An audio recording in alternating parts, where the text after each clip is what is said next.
nyonso bozwi libaku malamu ya kolanda biso na ngonga oyo tosepeli mingi na confiance po bokopesa biso na kolanda video oyo kobanda ebandeli sikoyo tiki na suka tokozota moke yo tokolobela bongo likambo ya baptême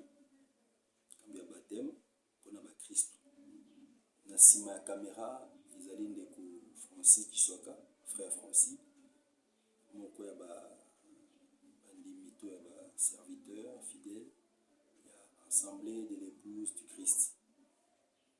Tosepeli mingi vraiment kokutana bino lelo tozolobela likambo etali baptême eza nini, pourquoi il faut kozwa libatisi et libatisi rôle nango nini ezwaka na vie ya moto.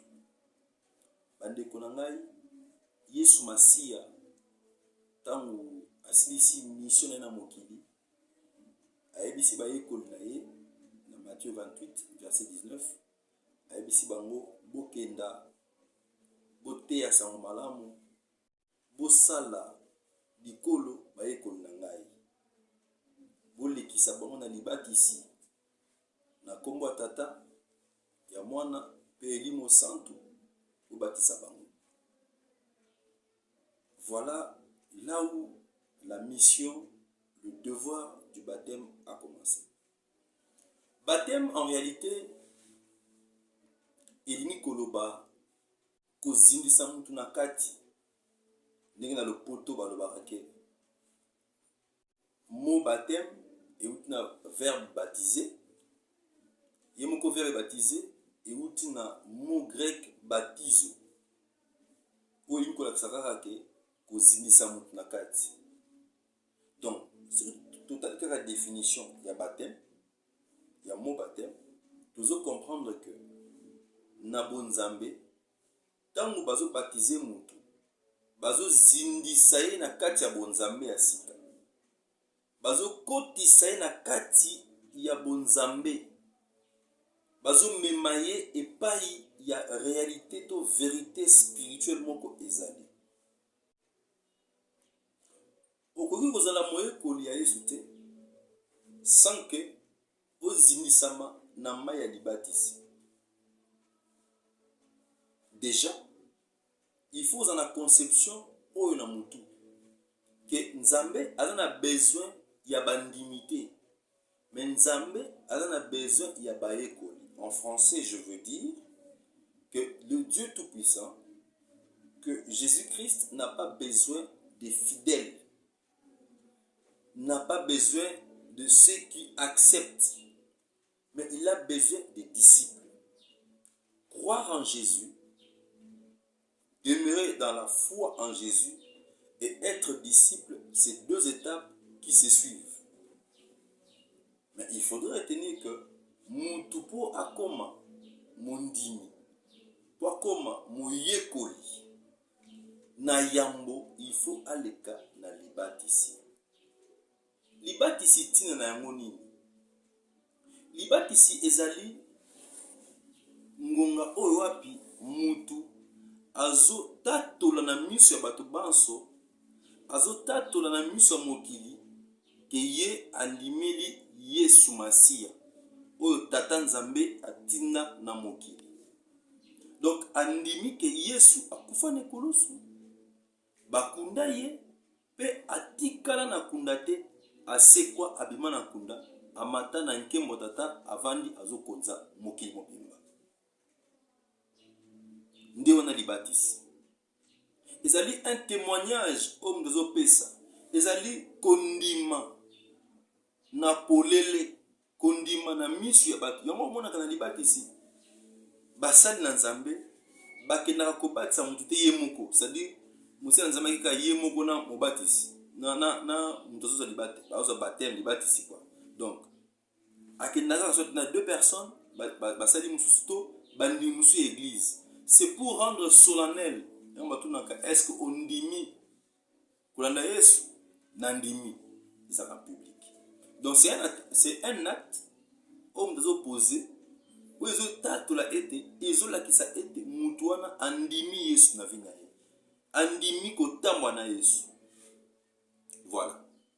Mais il faudrait retenir ceci. Et c'est même l'un des problèmes où tozo bika na makama baptême. Baptême oyo mwana nzambe azozona eleko oyo eza baptême ya Jean-Baptiste te. Eza baptême ya repentance te. Mais eza baptême o apôtre Pierre azoloba, baptême ya bonne conscience. Baptême ya engagement bonne conscience. Eza baptême kati na nkolo. Parce qu'il y a une différence entre baptême au Jean-Baptiste à Pesaki na baptême au toza kozona kati na nkolo. Baptême au Jean-Baptiste à Pesaki ezalaki baptême ou ezalaki koyebisa bato bato bamibongisa pour moi na mpate azali koya kolongola masumu azoya ko sunga bato bato ifali babongisa mitema na bango bato ifali bachanger lolenge na bango kozala bato ifali batika masumu bato ifali batika makambo basalaka ya tina te. Me na ngonga oyo mwana nzambe esi aya mwana nzambe esi aya asala musala azozonga nde mpona koya kozwa baoyo bakotambola baoyo bandimeli ye mpe bakotambola na conscience ya malamu liboso ya nzambe. C'est différent. C'est différent. Baptême oyo biso tozwaka na kati na nkolo eza baptême ya régénération, baptême ya nouvelle naissance, baptême ya lolenge ya sika ya kobikela na se na moi, baptême ya kotika masumu te. Parce que mutu soki azwi baptême ya repentance, c'est-à-dire azwi baptême mpo atika masumu mpo alanda Yesu, me mutu akomikuta lisumu to masumu wana atikaki ezongeli ye. Mais baptême en Jésus-Christ ezo régénérer mutu na koyeba na terme simple ezo formater mutu, c'est-à-dire mutu azokoma ya sika. Or baptême ya repentance mutu akoma ya sika te, mais mutu azwa kaka décision otika masumu mpo alanda Yesu. Mais baptême en Jésus-Christ c'est un baptême qui vient consacrer changement ya mutu, c'est-à-dire mutu alungwe na condition adamique aye comme na condition christianique. Je m'explique. Via masumu tozwa yango na nzela na biso moko te, tozwa yango na nzela ya baboti na biso te, mais via masumu tozwa yango na nzela ya Adam. Po biso banso na mokili tozwa bakitani ya Adam, tozwa semence wana ya Adam, tozwa lolenge wana ya Adam oyo ke tosumuka liboso na Nzambe. Nzambe apimela biso nkembo na ye.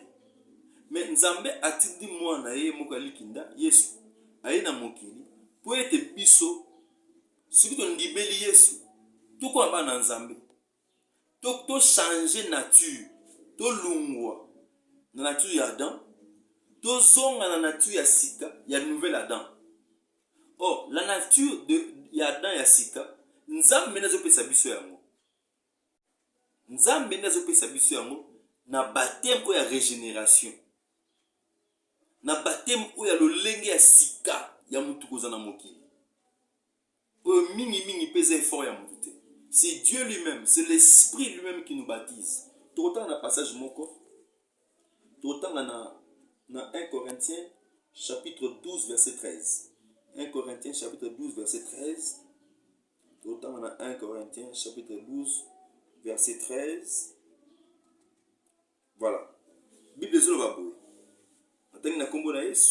Nous avons tous en effet été baptisés dans un seul esprit pour former un seul corps, soit juif, soit grec, soit esclave, soit libre, et nous avons été abreuvés d'un seul esprit. Tout en dans 2 Corinthiens 15, 17, Bible zolo. Si quelqu'un est en Christ, il est une nouvelle créature. Voilà. Les choses anciennes sont passées. Voici, toutes choses sont devenues nouvelles. Et zo comme nouvelle n'effort ya mutute. Et zo comme nouvelle na action ya mulimo santo. Na action na Nzambe tant mutu bazindisie na mai, babimisie na mai. Tant mazo zinda na mai, il y a directement changement ya nature ya mutu. Changement ya lolenge ya mutu. Ça, il faut tout se comprendre. Mais baptême, il y a gens, qui baptême à changement. Voilà pourquoi mingi oh parce que baptême na gens, parce que obligé au deuxième baptême en Jésus-Christ. Parce que Jean ne baptisait pas en Jésus-Christ. Jean ne baptisait pas au nom du Père, du Fils et du Saint-Esprit. Jean ne baptisait pas au nom de Jésus-Christ. Parce que Jésus-Christ a yaki maintenant nous accompli ce qui mission a été. Jésus-Christ n'était pas encore glorifié. Voilà. Donc moni baptême oyo esengi na mwana nzambe azwa eza baptême ya Jean te, ya repentance te, mais eza baptême ya régénération. Baptême wana epesamaka lolenge nini? En principe, il y a un débat oyo eza mingi na baeglise. Eza na ngambo l'église mosusu bazoloba ke il faut baptême wana epesama ya kozindisama na kati ya mai. Ngambo mosusu bazoloba ya kozwa mai kotia likolo ya mutu. Il y a d'autres qui disent faut koleka na moto. Mais le baptême oyo esengeli na mwana na nzambe na mokristu azwa eza baptême oyo bayekoli balekisa bato. Eza baptême oyo ye moko Yesu Masi azwa. Baptême ya kozinisama na mai pe kobima na mai. Baptême wana na forme nango ekokanaka mwa moke na baptême ya Jean. Bazinisio na mai babimisio. Dans la forme, c'est pratiquement le même baptême. Il faut éviter la confusion, chers serviteurs, chères servantes. Il faut éviter la confusion, moi en ensemble. Baptême ya Jean, na baptême ya régénération, ils ont la même forme. Autobenga baptême d'eau. Ils ont la même forme, na baptême ya Jean. C'est-à-dire, bazinisio na mai babimisio. Mais le fond, on tu explique en est-ce que vous avez question? Baptême owana nde baptême o singi na ba na nzambe ya kozinsama na mai ya kobima na mai. Siko, il y a encore un débat très houleux. Mingi bazoloba ke forme ya mai eza kwa mute. C'est-à-dire même la piscine, même na ndako boye bakoza bassin munene, ndeko Francis. Bazu bassin munene bazindisio tubu, babimisio. Babi eza baptême normal. Nous la bité. Baptême malonga, il faut que na mai ozo chola, bazidisio, babimisio. Baptême nini nde eza ya malamu. Mais siko ngai on a la baptême na lolenge na molimo santo, pe na lolenge oyo bayekoli bantoma baselisaka bato pe oyo Yesu mo asalaka. Yesu azona baptême na mai ozo chola. Bayekoli bazo baptême na mai ozo chola. Siko boni ngai eza na Kinshasa awa ba mai ozo chola ebele.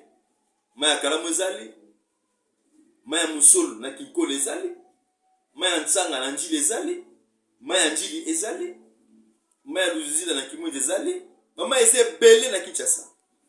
Mai pe lega na carrière côté aéroport, ba tofanda côté aéroport bayebi, mai ezali, côté mayumuyumu, bana livulutadi. Mai pe lega mke ezali kuna, ba mai esa tellement ebele. Mais comment nga siko na zoka mai na piscine? Na kopsepela nazwa baptême na mai ezochola. Nazwa baptême na mai ezochola parce que bayekoli basantu nyonso bazwa mimi mai bazwa baptême na mai ezochola. Donc je me base à ce que j'ai vu dans la Bible, à ce que j'ai lu dans la Bible. Il y avait des piscines en Israël. On peut aussi baptiser dans une piscine, mais il se faisait baptiser dans le Jourdain, dans l'eau qui coule. Alors, d'autres commentateurs disent que ça c'est eux qui le disent. La Bible ne le dit pas. Mais au moins, ce baptême, et bon, on a dit que ndeko Francis, retourne en Ngaï. Et bon, on a dit que mai ezalakate, basana ba désert. Là, ça se comprend. C'est une exception. Toute règle a une exception. Il y a un moment na ekulus. Ils ont un mutu o baptisé été. Même mutu on andimi Yesu na ekulus. Na mite so okufa andimi Yesu. Pe akoti lolo. Mais écoute, yo ko vendre na exception. Autant dans la vie, ozoboya ko ndimela Yesu, ozoboya baptême ya régénération, ovandi kaka bongo ozela mito ya kufa po ondimela yesu okotalola eboso okufi na se ya pongi eboso okufi na se ya pongi eboso okufi na accident ozwi tata ya osenga nzambe pardon.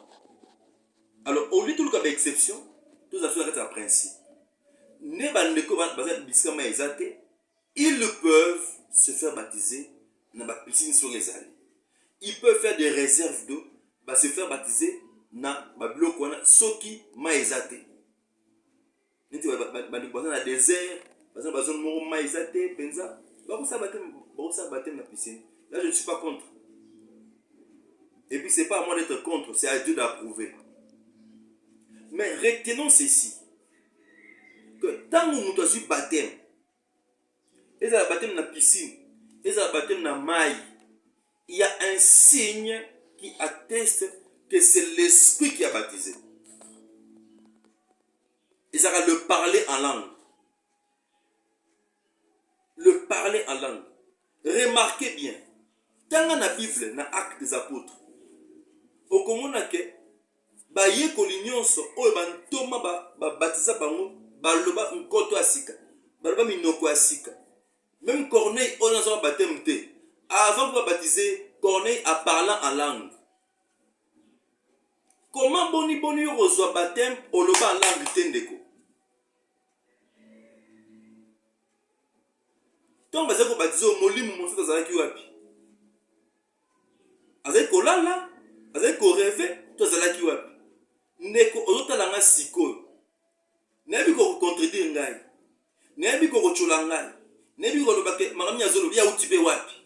Mais je te dis, dans la Bible ils ont parlé en langue.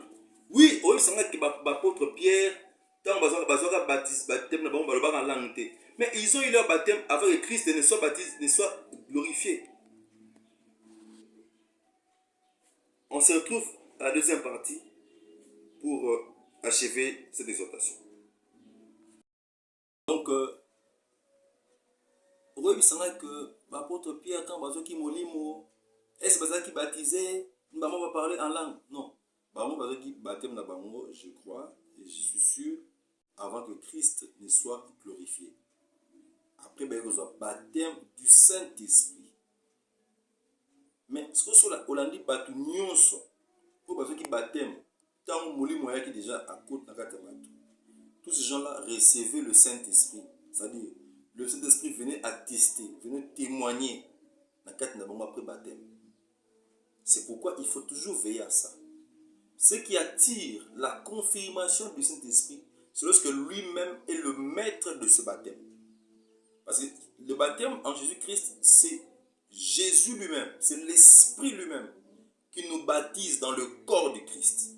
C'est-à-dire, à côté de la kati, il y a banana nzambe. Donc il faut attester, il faut témoigner, il faut se manifester. Voilà. Donc il faut vraiment vérifier ça. Baptême à repentance et même à parler en langue. La plupart des églises aujourd'hui,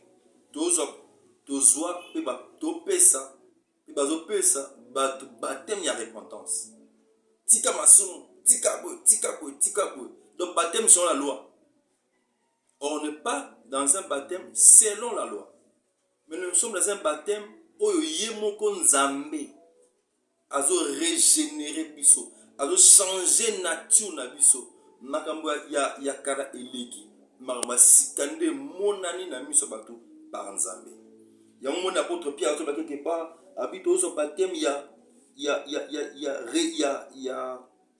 quel terme il emploie? Il dit baptême, il y a engagement, il y a bonne conscience. Baptême, il y a engagement, il y a bonne conscience. Baptême, il y a engagement, il y a bonne conscience. 1 Pierre 3, verset 21, la Bible dit, cette eau était une figure du baptême qui n'est pas la purification des souillures du corps. Voilà. Qui n'est pas la purification des souillures du corps. Des baptêmes, il y a repentance. Ce n'est pas un baptême de purification. Mais il dit que c'est l'engagement d'une bonne conscience envers Dieu et qui maintenant vous sauve, vous aussi, par la résurrection de Jésus-Christ. Ce qui nous sauve, ce n'est pas la repentance au salawana, la repentance au salak avant baptême. Ce qui te sauve, c'est quoi? C'est l'engagement d'une bonne conscience devant Dieu, envers Dieu.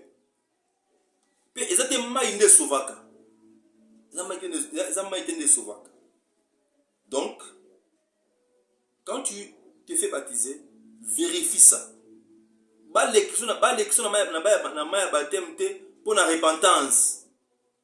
Il est vrai que tu peux te repentir, abandonner, promettre à Dieu, mais tu le fais dans un engagement d'une bonne conscience. Et c'est le Saint-Esprit l'homme qui te baptise en ce moment-là.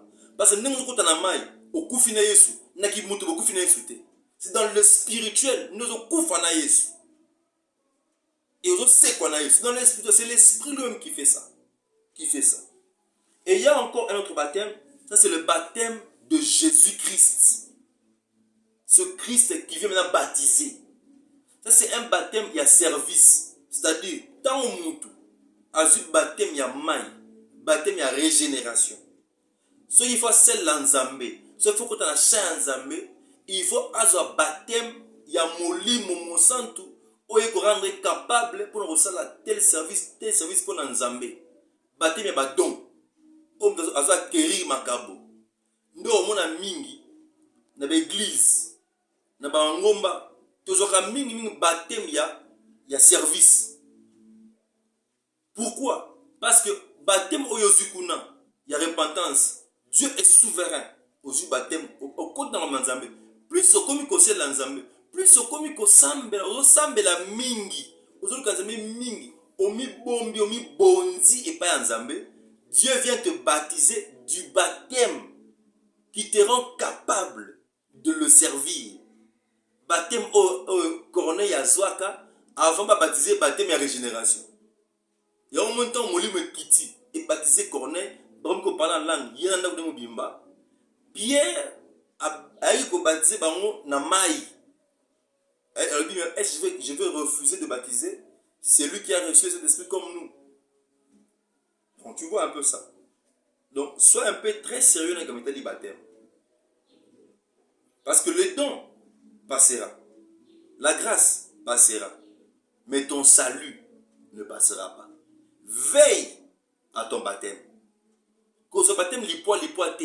Pour vous 1000, vous 5, vous 10. Quand ce baptême te. Pour l'église et baptême belé. Quand ce baptême te pour lingi pasteur. Pour lingi mokambinayo. Non. Sois baptême et sois sûr que baptême aux autres et un baptême il y a régénération. Baptême il y a changement de nature. Baptême il y a changement aux autres anciennes naissances il y a qui bumutu Adam. Il faut en être conscient et il faut chercher du quant à ça.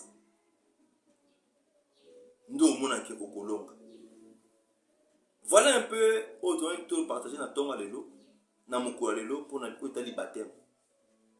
Tikete, mon toit l'andi biso kubande baneti na suka. Apambola na moi l'indis. Exhortation en français. Nzambe apambola asungayo yo ozora baptême ya repentance. Luka basel na Nzambe. Bosola basel na Nzambe. Ozo baptême ya régénération. Yo pe ozo baptême ya service te. Luka Nzambe. Il est bon. Il est agréable. Il ne résiste à personne.